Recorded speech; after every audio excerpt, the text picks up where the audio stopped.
ஆவடி அருகே ஆக்கிரமிப்பை அகற்றும் போது கோவிலை சார்ந்த பெண் ஒருவர் கோவிலை இடிப்பதற்கு எதிர்ப்பு தெரிவித்து சாமி வந்து ஆடுவது போல் கத்தி கூச்சலிட்டதால் பரபரப்பு ஏற்பட்டது. அந்த காட்சியை பார்க்கலாம்.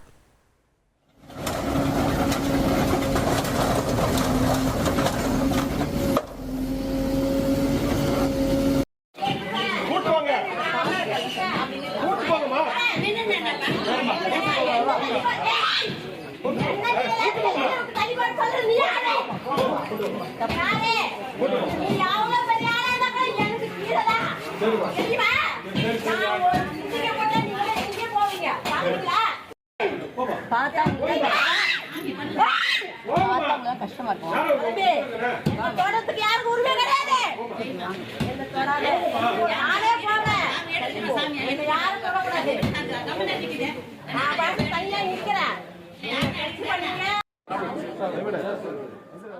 இது பற்றிய தகவல்களை செய்தியாளர் கார்த்திக் வழங்கிட கேட்கலாம். கார்த்திக் வணக்கம். தற்போது கோயிலை இடிக்கும் பணியானது நடைபெற்று வருகிறதா? அந்த பெண்ணின் நிலை என்னவாக இருக்கிறது? விவரிங்க. வணக்கம். ஆவடி மாநகராட்சி திருமலவாயில் 26வது வார்டுல நேதாஜி நகர் பிரதான சாலை இருக்கிறது. அங்குள்ள நேதாஜி நகர் முதல் குறுக்கு தெருவில் கடந்த 25 ஆண்டுகளாக தனம் மற்றும் நடராஜன் ஆகியோர் 120 சதுர அடி சாலையை ஆக்கிரமித்து வைத்திருந்தாங்க. அதில் 80 சதுர அடியில் அங்காள பரமேஸ்வரி, முத்துமாரி அம்மன் உள்ளிட்ட சிலைகளை நிறுவி சிறிய கோவில் கட்டி தனிநபர் கோவிலாக இரு குடும்பத்தினரும் பயன்படுத்தி வந்தாங்க. இங்கு ஆக்கிரமிப்பு இருப்பதால ஒவ்வொரு மழை காலத்திலும் வெள்ள பாதிப்பு ஏற்பட்டு மழைநீர் வெளியேற வழியின்றி சாலையில் தேங்கி நின்றது. இதனால் பொதுமக்கள் கடும் அவதிக்கு உள்ளாகி இருந்தார்கள்.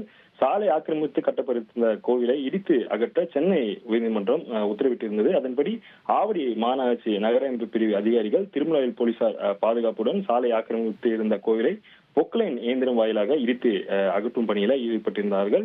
இதன் மூலம் காலமாக பொதுமக்கள் பயன்படுத்தி வந்த சாலைக்கு விடிவு ஏற்பட்டது.